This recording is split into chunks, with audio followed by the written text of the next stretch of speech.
민주주의에 대한 책하고 학교에 대한 책 하나 소개시켜 드릴게요. 제가 최근에 둘 다 감명 깊게 읽어서요. 가능하면 그런 책 소개하려고 합니다. 먼저 대단히 표지가 좀 과격하다고 해야 되나요? 화끈하다고 해야 되나요? 민주주의는 어떻게 무너지는가인데, 일단 냉전체제 한 100년 정도를 예로 들어서 1945년부터 냉전 기간 동안에 민주주의가 몰락하는 여러 역사적 과정들이 있어요. 대체적으로 쿠데타입니다. 우리 5.16 군사혁명이 그러했듯이 쿠데타로 대부분 나라가 몰락하거나 민주주의가 무너지는데, 그렇지 않은 경우도 있다는 겁니다. 어떤 경우냐? 정상적인 과정을 통해서 민주주의가 몰락을 해요. 선거를 통해서 집권한 통치자, 대통령 혹은 프라임 미니스터가 합법적으로 자신들의 권력을 행사해 나가요. 서서히.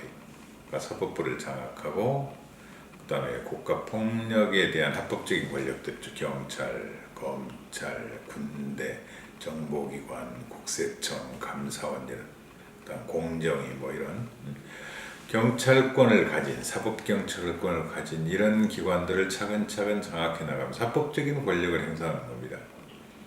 근데 재밌는 표현이, 쿠데타는 눈에 확 보여요. 총이 보이고 군복이 보이고 탱크가 보이고 총알이 보인단 말이에요. 근데 이건 보이지 않아요. 그래서 민주주의 위기야 이렇게 말해도 사람들이 뒤돌아보질 않아요. 위기 같지 않은데? 정상적으로 잘 돌아오고 있잖아. 근데 지금 사실 전 세계적으로 수많은 폭력적인 거의 준 독재에 가까운 지도자들이 판을 치거든요. 필리핀의 두테르테, 그렇죠? 중국도 마찬가지고, 미국도 결코 합리적이고 절차적인 권력이 아니잖아요. 그 다음에 터키, 다들 합법적인 권력으로 합법적인 선거를 통해서 당선돼서 합법적인 권력을 행사하고 있어요. 근데 그게 민주주의라고 생각하지 못하는 거죠. 그래서 민주주의는 그런 방식으로 무너지기도 한다 이거죠.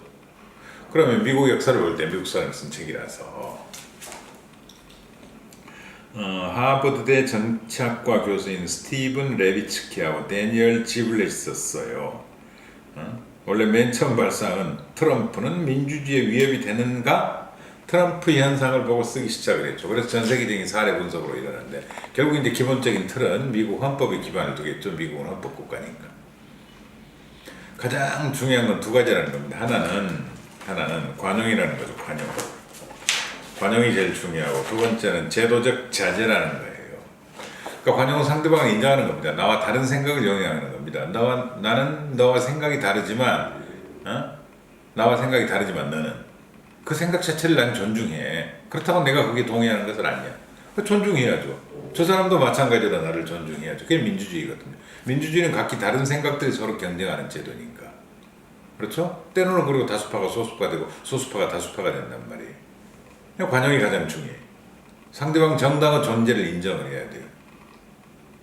그 다음에 두 번째는 제도적 자제죠. 내가 100을 행사할 수 있는 권력을 가지고 있어요. 이를테면 내가 스포츠 감독이 됐다. 그럼 내 마음대로 선수 기용할 수 있고 내가 책임지면 돼요. 근데 나랑 약간 스타일이 안 맞더라도 전체적인 조화를 위해서 때로는 양보하고, 때로는 선수단의 화합을 위해서, 그 다음에 때로는 그 친구의 명예를 위해서, 그렇죠? 끼워 넣어주고 경기에 뛰게 할 수 있단 말이에요.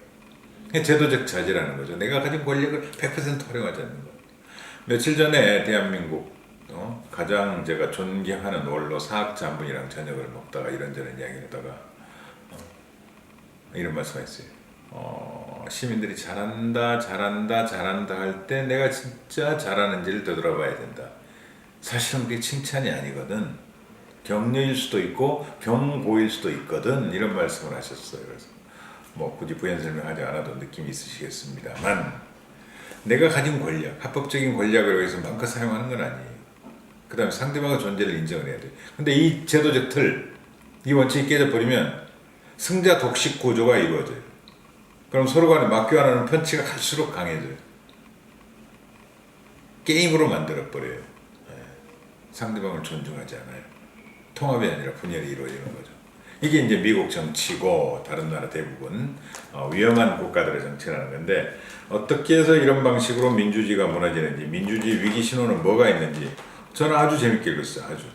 아주 재밌게 읽었고 적어놓은 부분도 많고 줄 거놓은 부분도 많습니다. 아주 좋은 책이에요.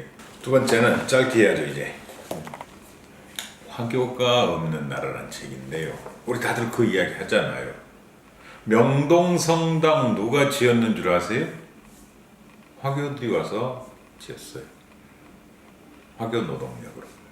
화교들이 맨 처음에 한국에 올 때는 세 가지를 가지고 온답니다.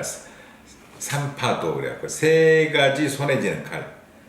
하나는 가위, 그 다음에 하나는 식칼, 하나는 면도칼. 그래서 맨 처음에 와서 한국에 근대 화교 역사는 식칼로 주방으로 갔겠죠. 그 다음에 가위로 봉제나 양복 그런 옷 가공으로 갔겠죠. 그 다음 면도, 이발했겠죠. 이 세 가지 직업의 종사를 시작을 했어요. 그리고 공인들이 많이 와서 그분들이 약천성당이나 명동성당을 지었어요. 옛날 조선 우리가 벽돌 쌓을 수 있겠습니까? 사실 그렇잖아요. 그 다음에 야채가 필요했잖아요. 그래서 맨 처음에 비닐하우스를 한국에 만든 사람들 화교들이에요. 비닐하우스처럼 거적대기를 해가지고 거기서 야채를 재배해가지고 자기들 식당에 공급한 거예요. 저도 몰랐던 화교 역사인데 어느 대구의 신문사 기자가 일본 취재를 갔다가 제1조선인에 대한 제1교포들에 대한 거기서 충격을 받아요. 제1사학자한테. 우리 조선인의 삶도 중요하지만 일본에서 제1교포 삶도 중요하지만 한국에서 화교들의 삶은 어땠는지 한번 자료 있습니까? 연구해 봤습니까? 그 이야기를 듣고 충격을 받아가지고 연구를 시작을 해요. 기자가. 그래 대구에 있는 중고등학교에 간 거예요. 화교들. 그래서 화교에 대한 인식조사를 하니까 어떤 고등학생이 손을 들더니 저도 충격적이라서 앞에다 적어놨습니다만 이지강 대구 화교협회장 안내로 대구 화교종합고등부 3학년 교실에 들어가 학생들을 대상으로 인터뷰를 했다. 인터뷰 도중 여러분은 한국인을 어떻게 생각하나요? 라고 질문을 던졌다. 그때 한 남학생이 일어나더니 분노에 찬 목소리로 한국인 정말 싫어요 라고 외쳤다. 그 학생 외침에서 화교 청소년의 한국 사회에 대한 울분을 느낄 수 있었다. 본격적으로 일본 유학 가서 화교 연구를 시작을 해요. 그래서 동남아 화교에 대한 연구는 세계적으로 잘 돼 있나 봐요. 싱가포르 인도네시아 생각해 보세요. 한국 화교, 근대 화교에 대한 연구로 완전히 비어 있었는데 이분이 그 공백을 완전히 메꿔가지고 일본에서도 인정받는 화교 연구가 되고 중국에서도 인정받는 세계적으로 인정받는 한국 한반도 화교 연구에 대한 최고 권위자가 된 겁니다. 그래서 이건 대중서고요. 그 다음 근대 화교 역사에 대한 전문 연구서도 다시 번역을 해가지고 일본어로 쓴 건데 그걸 펴냈어요. 그 책과 이 책 동시에 보고 있으면 아주 재밌어요. 권하고 싶어요. 우린 화교 그럼 짱깨 짜장면 이 생각만 하잖아요. 전혀 그렇지 않아요. 배우고 느낄 점이 많은 책입니다. 그래서 오늘은 이정희 교수님이 쓴 화교가 없는 나라라는 책하고 하버드대 정치학과 교수들이 쓴 어떻게 민주주의는 무너지는가에 대한 두 권의 책을 소개해드렸습니다. 감사합니다.